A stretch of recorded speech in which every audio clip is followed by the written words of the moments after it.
Welcome to the Businessmen and Women of Color podcast. I am your host, Ann Alston, and it is once again my pleasure to bring quality programs to all of you. I am back, yes, again, with another amazing speaker who's out there doing her thing, and she is going to be on the cover of the BMWC April issue, BMWC magazine that's coming out in 2019. So I am super ecstatic to have her here, and you guys are going to get to know her in just a few minutes.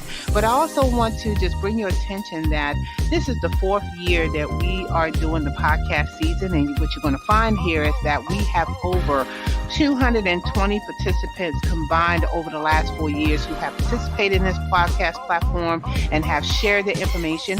And just in case you didn't know what we're all about, the BMWC is to unify everyone across the world regarding their career and their business, their speaking, and their publication if they're author, and to also share that information to people who are looking for this type of information. So if you're a working professional, are you aspiring to write a book, or even if you want to be a life coach and you want to do some motivational speaking, you're going to find that a lot with most of the people who are on this platform, because not only do they have a daytime industry, but they're also fulfilling their purpose by doing what they love to do. So make sure that you visit all of the pages that are going to be posted here in the season this year, and also take a moment to try to listen to all the stories that we're going to be having in the podcast. You're going to find such amazing information. So have a pen and paper ready and take some notes, and just have a good time. And also, last but not least, please don't forget to like, share, and vote for your favorite podcast participant. We are giving away some awards, 7 awards, just like we've done the last 2 years. And so we would like for you to like, share, and vote if you like to hear more of what we're doing here on the podcast platform.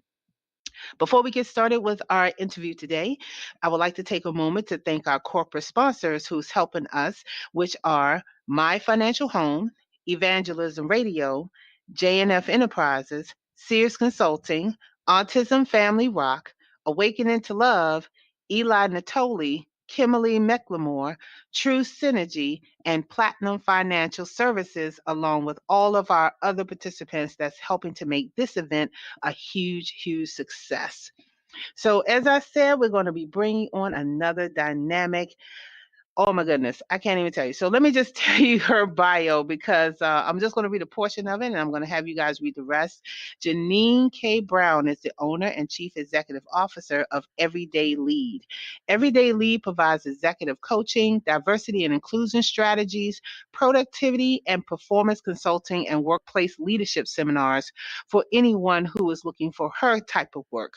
Jeannine is an everyday team, and she is very result oriented with a true passion for people. She has expertise in working in accounting and finance, law, healthcare, entertainment, professional services, and other higher education careers in which women are displaying leadership and working with diversity inclusion issues. So I'm going to have you guys continue to read all of these wonderful accolades that Jeannine has, and I'm going to welcome her to the podcast. Jeannine, what's going on?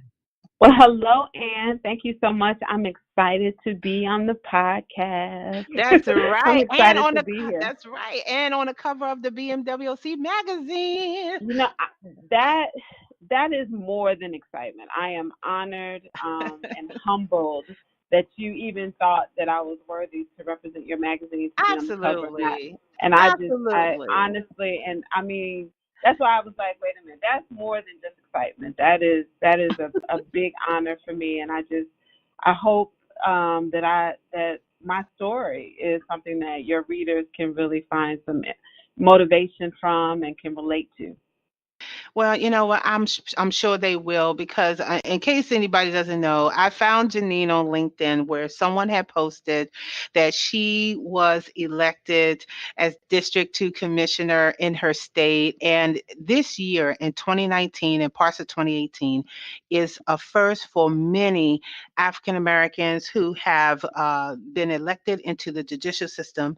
And so for this particular issue, it's going to be focused on people in law enforcement enforcement, judicial. It's going to be also focused on first responders and health and wellness in general for just individuals. And so, yes, it's definitely a pleasure to have you on the cover of the magazine because I think it's worth celebrating and you're worth celebrating. So thank you so much. So I pretty much like then gave the whole podcast away. So I'm gonna have you just general, introduce yourself and tell everybody, where you grew up and how did you even get to diversity, inclusion, and just being an executive life coach. I am a product of a loving family who argued a lot. But I grew up in Milwaukee, Wisconsin. And I know there are probably people listening thinking, Milwaukee? But yeah, I grew up in Milwaukee and had a wonderful life. My grandparents, I had a really close family, and my brothers and I grew up with our grandparents and my mom and grew up in the church.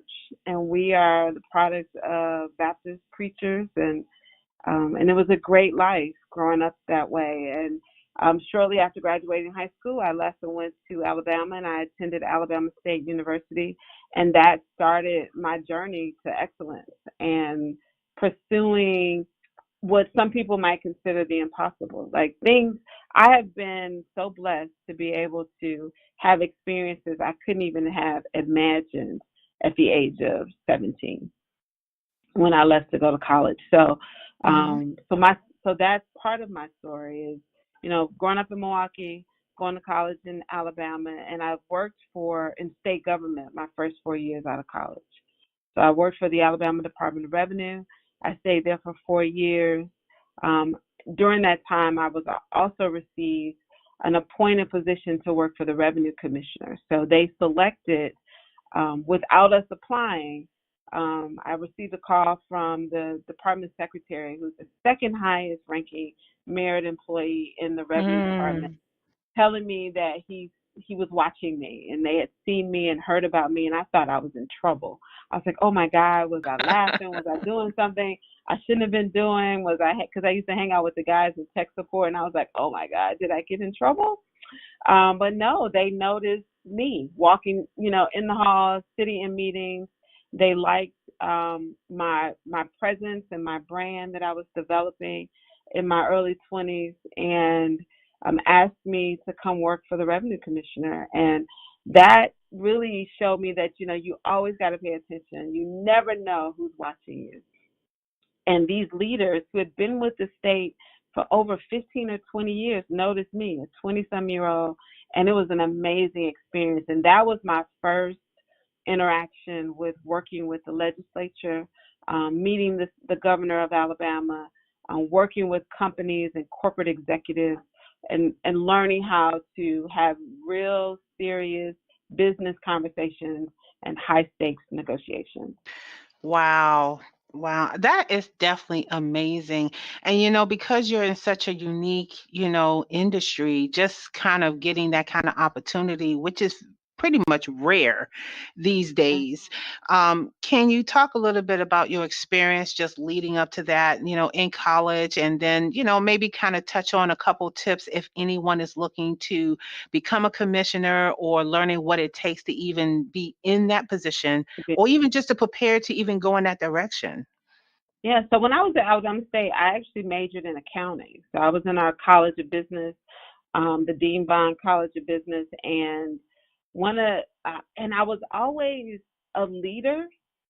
Even when I was back in Milwaukee as a kid, like I was the classroom attendant and played sports. Took on leadership roles. In my high school, I was class president. In professional associations on the campus of Alabama State, I was in leadership roles. And so I think a part of me always had this desire to learn to lead, and never was afraid to step up and raise my hand and to help, and also leading from behind. So not necessarily because I had a title, but learn to lead from behind and to support other leaders. And so I think a Mm. lot of that came from there. And So when I was at the Alabama Department of Revenue, I was an analyst. I did property tax analysis work. Wow. I was out measuring and listing homes and telling people what their property tax bills were going to be. I started doing some training. And I would really say that my level of business acumen was developed. Both at Alabama State was one level of it, but I took it to the next level when I got that appointed role. And it was just like all of those things. Some things happened by design. I think some things happened because I was in the right place at the right time. And then the other part was just being prepared, and knowing that I was capable, even if I didn't know how to do it. And there was a lot of roles that I've taken between my time graduating from college to my professional career that I took roles that I wasn't really prepared for, but I knew I was capable of doing it. And I think that came with being able to demonstrate my ability to be successful in other things, and having amazing mentors and sponsors and allies who supported my career, in every role that I had. And so I've just been, I would say, really blessed, to do that. And then I moved to Atlanta. So I left a small city, Montgomery, Alabama, moved to Wow. Atlanta, Hmm. and I worked in public accounting. So first I took a role with a company, a Hmm. local company that recruited me to run the tax department. Another role I was not prepared for. I had never managed a large team. There were so many things I had never done, but Wow. I believed I was capable, and they Hmm. thought I was capable, and so I was able to do that. And then I moved into public accounting, where I worked at Deloitte, and for many years, and stayed in public accounting for about 7 years. Wow. We haven't even still touched on this other I part. know You we have haven't just even. been I'm I just saying know, and I didn't wow want to. because yeah, I'm gonna tell you. Let me just interrupt for just a second because I'm still saying wow, right? And the reason why I'm saying wow is because what you have gone through is so rare that you have these type of opportunities. So rare that you're able to get into a position where you absolutely really didn't have the experience, but they took a chance because not only you believed it, as you said, but they believed in you. And Mhm. because they believed in you, it gave you opportunities beyond belief to move from different states and get, oh my goodness, I'm just listening and writing Yeah. notes. I'm like, where she's moving to now? Right, Like, and so where you now would you're move to right. now? Oh my Yeah, and so goodness. now I'm in Atlanta, and I'll tell you, being able to take risks, is not easy for a lot of people, and I recognize that. But being a risk taker, doing things that you might not necessarily be prepared for, understanding where your skills are and how you can leverage those, is not always something that people can do and know how to do. And that was one of the reasons I changed my career from accounting finance executive, and started doing career and life coaching. So, that was for me is I recognize that a lot of people didn't have what I had coming through a career. So even when I was in leadership and I was a hiring manager and I managed people, the one thing that was so important to me is that that I could focus on not only my responsibilities as a leader, but also helping them develop their skills and tapping into my team's strengths so that they could feel and know that they were capable and be successful. Um, and so I transitioned my career. So after I left Deloitte, I actually started my own consulting practice. And I did that for a while, which freed me up to do some different things. Like I never thought that once I left Alabama that I would get back into more of a political role. Like I mentioned, I used to interact with the legislation. I was a 20-some-year-old. I used to come over there in my power suit, explain to our state representatives the impact that their proposed legislation and new bills would have on state revenue. But while I was in Atlanta, my first taste in Atlanta politics was I served as the finance director and treasurer for a campaign for Fulton County Commissioner. So John East was running for Fulton County Commissioner. He was the first time he was getting into politics, at that level. And one of my mentors reached out and said, "Hey, you're an accountant. he Mm. needs someone to help manage his campaign and the fundraising and all the reporting. Again, something I've never been able to do, something I didn't know how to do, but I saw that, not that I was capable, as an opportunity, because what I wanted to do while I was in Atlanta, what I wanted to do that I hadn't done as strategically as I wanted, was to expand my network. And so I saw this as an opportunity to get to know new people, expand my network. I understood what fundraising meant, and from the standpoint that that meant I was going to meet a lot of people and some amazing people in Atlanta, leaders in Wow. a variety of different sectors. So Mhm. instead of saying this is a big role, I'm capable, I switched my thinking and saying, okay, this is an opportunity. It's an opportunity for me to expand my network, for me to learn more about the city of Atlanta and Fulton County, to understand politics, even from a statewide, and understand how did Fulton County become the county that it is. And so that was like my first taste into local politics, was serving as a finance director and treasurer for the Fulton County commissioner race. Wow. Okay, so let me ask you a question. Knowing what you know now, based on what you said about having your mindset to accept a new opportunity, how did you overcome the nerves, the jitters, feeling like you might fail and things of that nature? Because I think at some point in our careers, we're always put in a position where we've never done something before, and it's always that unknown that make people uneasy. So can you share some of the tips that you took on yourself to kind of keep yourself balanced throughout that whole entire process?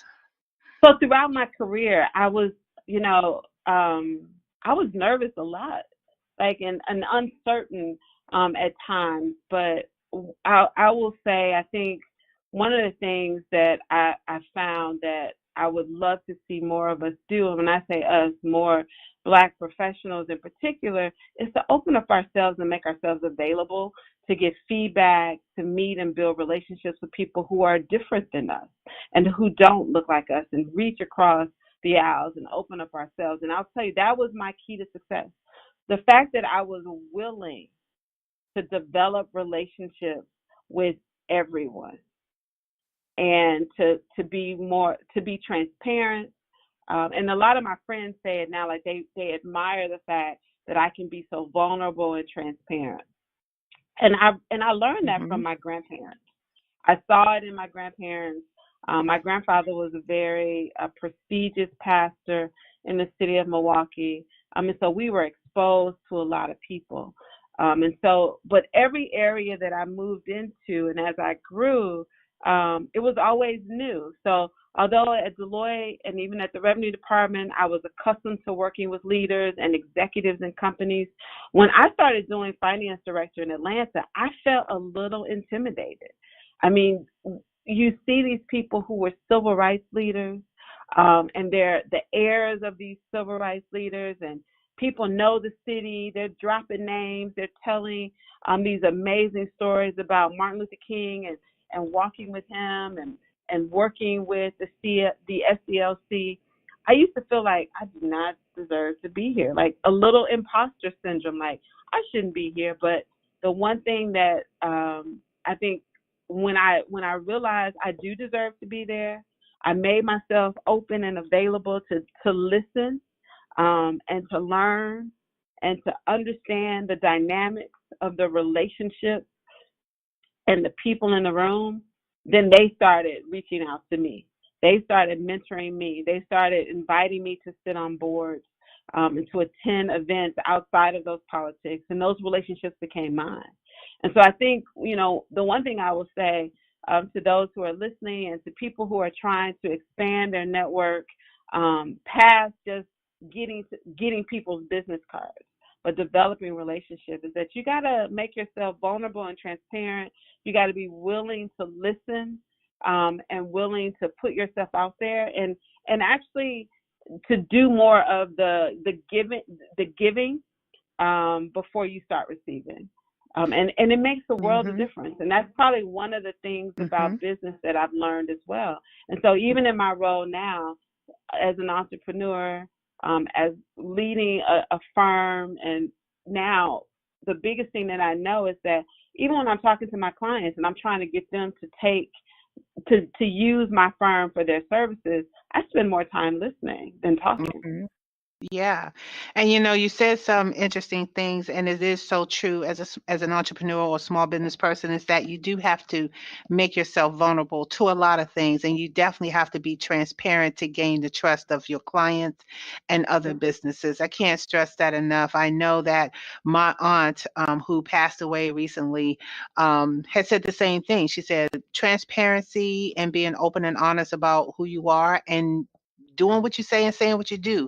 Those Yeah, three things is critical to not just your business. It's also critical to your career as well, because yeah, that is one of the things that builds integrity. It builds that relationship between you and your manager, or maybe just you being a boss and your subordinate. It just makes a world of difference. People will follow you to the ends of the earth if they know that they can trust everything you say and yeah, do. Is yeah. definitely so true. So, getting into your company, Everyday Lead. So, talk a little bit about some of the programs that you have in your company that you offer to people now that you are in business. Yeah, so we are a diversity and a gender and diversity consultancy firm that delivers programs to help companies recruit, retain, and advance women and people of color through their organizations. And we do that through a variety of different ways, through creating reports and white papers and surveying employees so that their executives know what they're dealing with, and then designing programs that support their retention and advancement. So we don't just try to retain them. We want to see vertical movement throughout the organizations where they have an opportunity to feel inclusive and know that inclusion is a vital part of a company being successful. And we do that through workshops and developmental programs designed for women in leadership programs, as well as diversity programs, and not just events.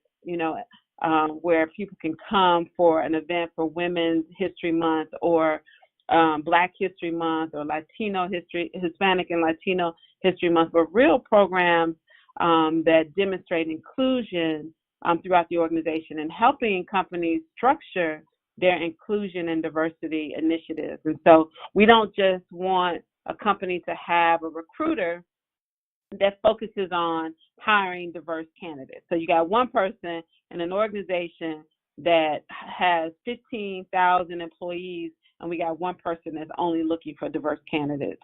So we Mhm. are like every organization, every person in the organization is responsible for diversity. So our goal is to be transformative in how companies do business, because all the stats are there. We know that companies that have more diverse leadership teams, more diverse boards that include women and people of color, and teams on the ground are far more profitable. They create products much faster. They resolve issues much faster, and they are able to go to market faster. And so that's really what we're trying to ensure, that we are able to do that. And that also happens through executive coaching. We believe that if Mhm. people have a trusted thought partner that can assist them with career and life, they are far more successful than trying to do it on their own. Wow, fantastic. And so I have a question pertaining to diversity and inclusion. Over the last couple of years, we had a number of individuals that gave their perspective on how they felt about the trends of acceptance for diversity and inclusion. And so, given your professional opinion, I would like to ask you, do you think that more organizations are accepting diversity inclusion policies, or are they still sort of putting band-aids on a problem that obviously needs to be fixed, in your opinion?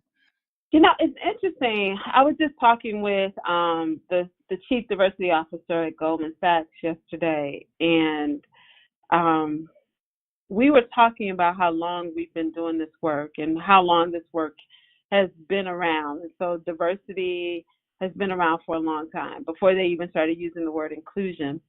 And I when I was at Deloitte in 2004, I started with a team, our Black Employee Network, so our business resource groups, and then our Latino and Hispanic network started, LGBTQ, and all these other different areas of business resource groups started. Now that's over a decade, right? That's a decade and a half ago, and it's not new.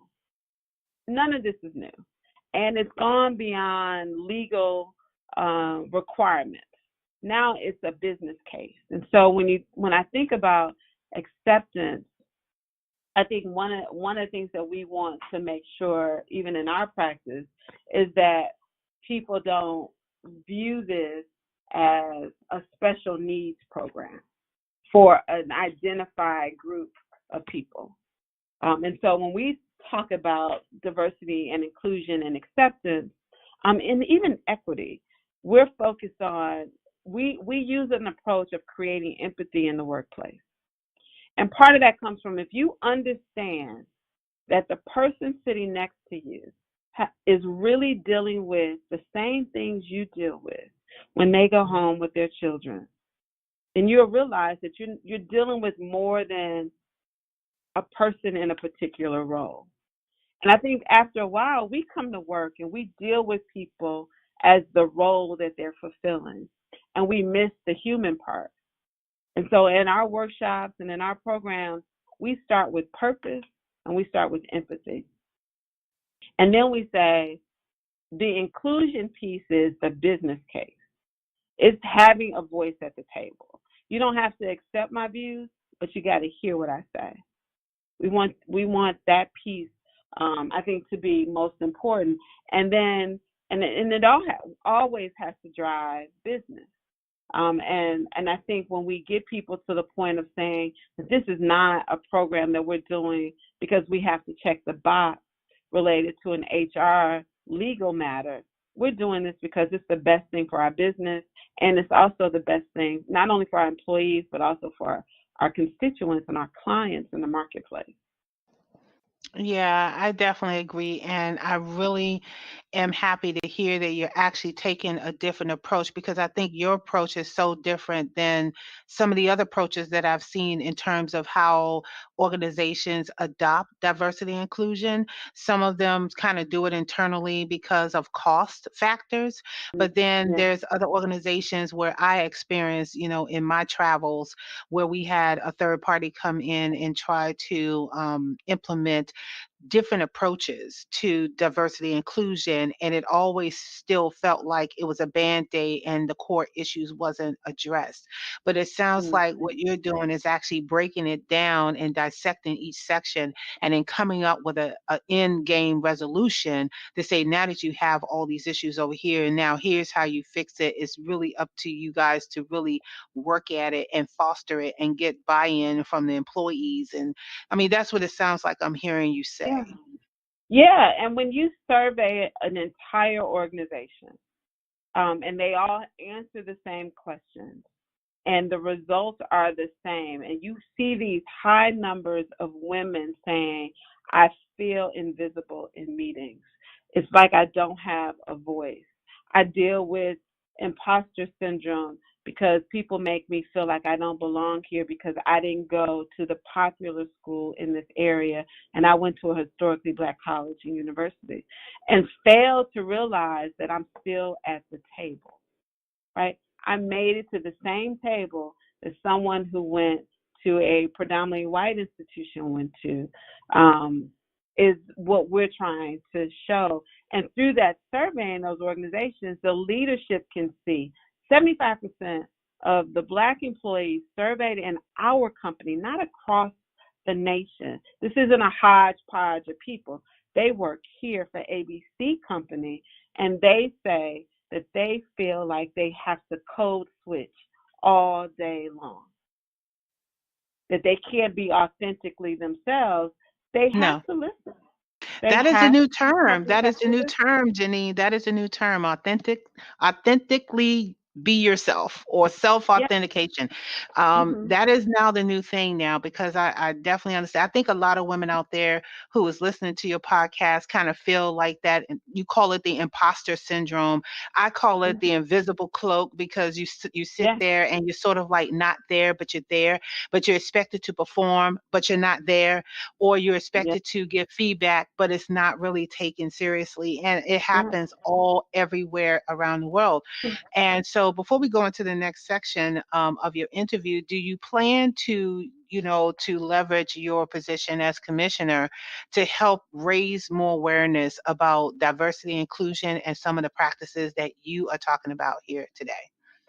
That is a great question. And, so I am the District 2 Planning Commissioner for the City of South Fulton, which is a part of the largest county in the state of Georgia, which is Fulton County.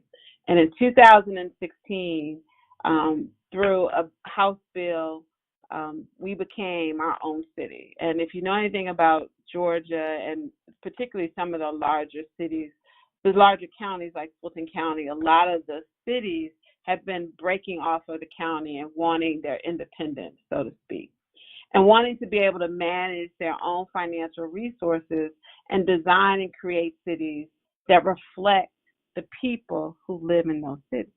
So I live in an area that is very affluent, black, predominantly black community.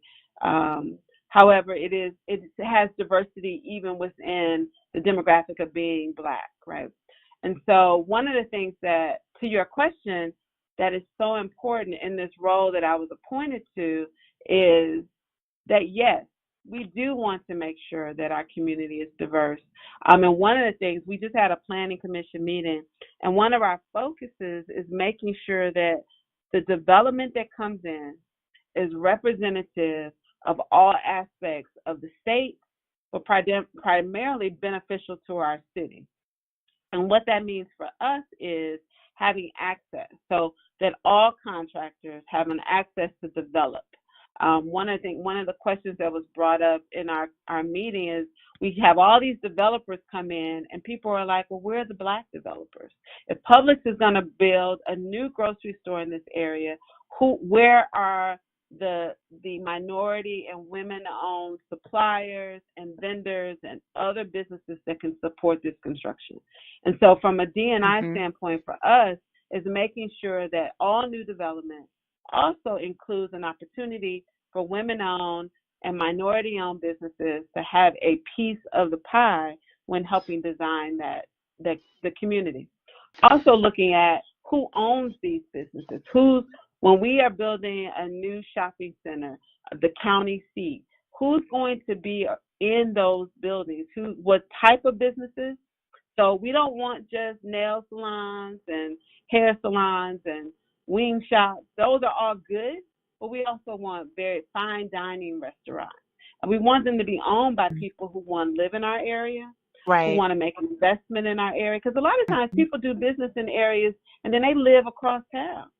Right, exactly. And you know what? It's the same thing over here in Maryland, in parts of Prince George's County, where they have invested so many millions of dollars. I think it's like seven, or even more, for them to revitalize the neighborhood, to kind of bring more fine dining, more malls, more all that. And as Mm-hmm. you know, I am so pro business certifications, especially for minority businesses. And one of the things I can talk about, which I would love to do probably another interview on this subject, is that there is a lack of minority owned, certified minority owned businesses out there, and they don't have all the qualifications to even handle a contract. So, Right. that is like a whole nother topic that I would love to get into, because you're going about to get me started over here, Jeannine. you And better get it you is better get me very time, started. and I do want us to continue that conversation, and because Yes. another thing that you're not aware of that I'm involved Mhm. in, Mhm. in my membership and role as a former board member with the National Association of Black Accountants, we are starting to really look more at entrepreneurship from within our membership base. So we have over 5,000 members nationally, and in the Caribbean, And what we want to do, and what we're doing this year in Las Vegas at our national convention, me and two of my business partners, is starting an entrepreneurship educational track. And that is one of the things that's on our list is people are starting these businesses, but they're missing out on a lot of Oh, opportunities yes. because they don't know how to get the certification. They Uh-huh. don't even think that they can qualify for because they're not Hmm. aware of it. And then how to be able to maintain it. If you get this certification and you win a bid, how do you be successful in it? So I think it's a great Absolutely. conversation for us to do, and Oh that is my goodness, yes, we will. And let me tell you, we would definitely get together and have another segment on this podcast. I believe I have another young lady who works about training for the awareness of veteran-owned certifications. We did oh a yeah, Facebook Live, which we talked about, like, how do you go about certifying not only as a woman-owned business, but also as a SBA certified woman-owned business, as a yeah, disadvantaged woman-owned business, to get your disadvantaged business enterprise, your minority business enterprise, and your small business enterprise certifications, and all of the pieces that you need to do business with the government. So I would love yeah, to talk to you about entertaining that along with Yvette, and having us on maybe a special podcast series this season to talk about certification, yeah. because it is so important. And a lot of people, if you know pretty much what I do, is that I help people start businesses and get those missing pieces. There's so many things you have to put in place before you can even qualify for a certification. Right.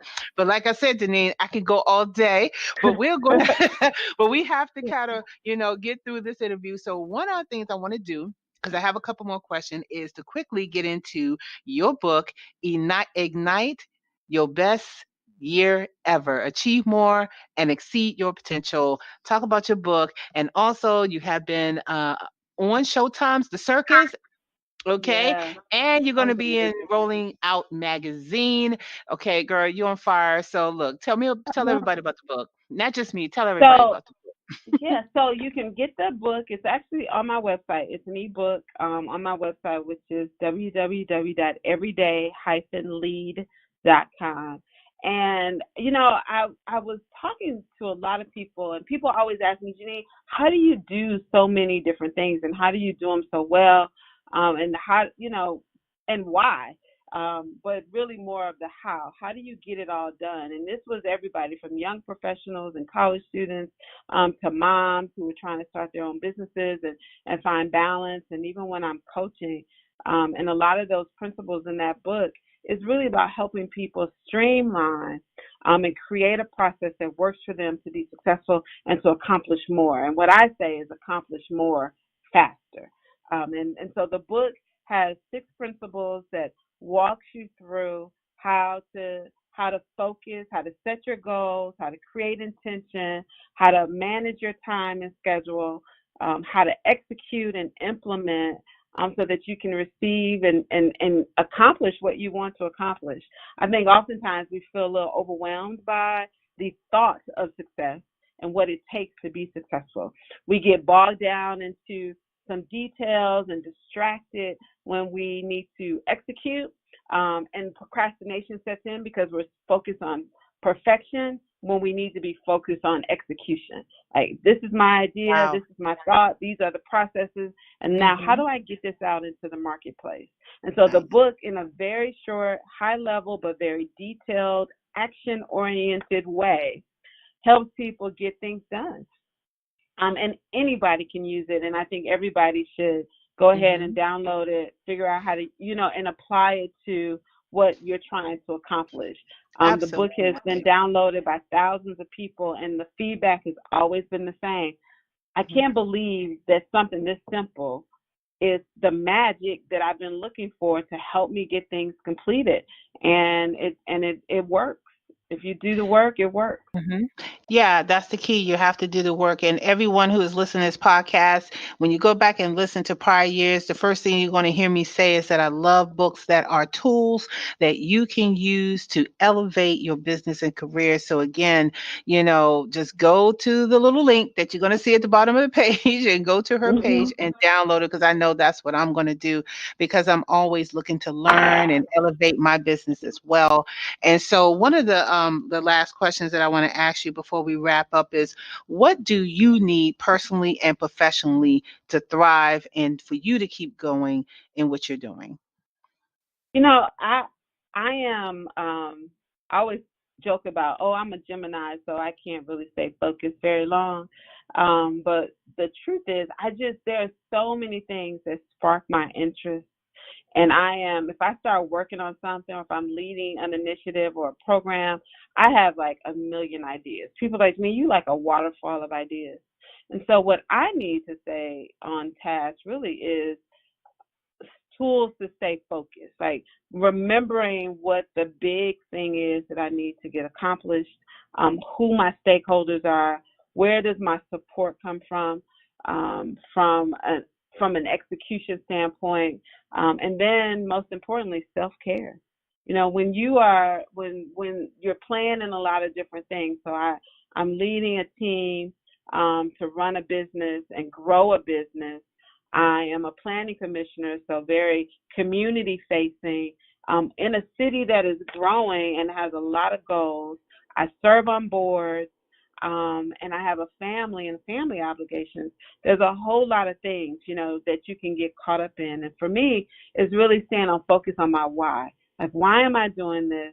What do I need to get done? How am I going to get it done? So what are my resources? What's the time frame to make all of this happen, and making sure that even though they seem to be different, that they align in some way. The why has to be very Mhm, similar across the board, because mhm, that's how we get distracted. Because if we're doing things they don't really line up, they don't go together. It's hard to execute. And so for me to be successful is being focused and consistent. I would say the slogan for our company is consistent performance drives results. And nice. being able, Ah, and wow. and that's in every area. That's my Mhm, personal life. So, if I'm not exercising, I'm not mhm. performing well. If I'm Right. not doing my rituals in my personal life and feeding my soul and my spirit, then other parts of my life, I can't focus at work, and I find that I have foggy brain and all of these things. So, Mm, we believe consistent performance drives results. And if we show up and we're prepared, we're going to be successful. It's going to work itself out. And then absolutely. don't, like my mother used to, and the last thing I'll throw in there, my mom Uh-huh. used to always tell me when I was younger, and I did finally learn the lesson, but it was, Jeannine, don't take yourself too seriously. Enjoy the process, laugh and have Mhm, fun. And so that's an undercurrent for what I'm doing. I want to make sure I'm having fun, that the mhm, people around me are having a good time. If we're working hard and long hours, we want to enjoy the time we spend together doing mhm. that work. And so I would say what my mom used to say all the time: don't take yourself too seriously. Absolutely. And first of all, you pretty much covered like my last and final question, which was, to get some tips. And I hope people are rewinding this podcast. I'm going to say that throughout the whole system of the whole season. You need to rewind and really take notes from some of the stuff that people are saying, because Jeannine just pretty much laid it out what you need to do to be successful. And honestly, I'm going to give you another tidbit. You need to make sure you put that in another ebook, Jeannine, and put that on your website, because it is so true. You already said it. You can't say no more about it, and people are just going to have to just see for themselves that it works. It works for me. Everything you said, it works for me. It works for so many people. And if you're listening to this podcast and you would like to know more from Jeannine K. Brown and what she's doing with Everyday Lead, make sure you reach out to her. And if you can't get her, reach out to me, and I'll connect the two of you together. If you have specific questions, please make sure you reach out and email us. We would love to hear your feedback, and also want to remind people that we are going to be giving out awards. So make sure that if you like this podcast, interview to please like, share, and vote for your favorite. Make sure you vote so that the person that you would like to be your favorite will win one of 7 BMWC awards. And so with that, I want to thank you, Jeannine, for being on the podcast platform and also being my cover story for the BMWC magazine that's going to be released the first week in April 2019. Thank you. It is an honor. Thank you.